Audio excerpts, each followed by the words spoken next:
பல்லு விளக்குனியான் விளக்குனியா? சாப்பிட்டியா? பல்லு விளக்காம சாப்பிடலாமா?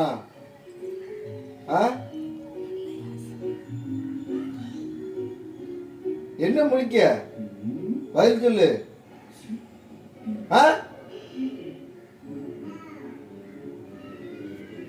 பல்லு விளக்குனியான் பல்லு விளக்குனியா?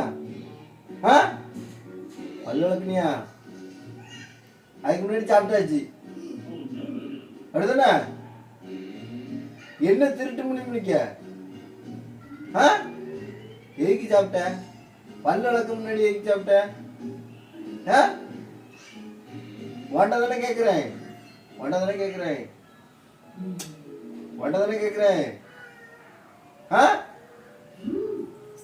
என்ன அடக்கம் இல்லாம இருக்க?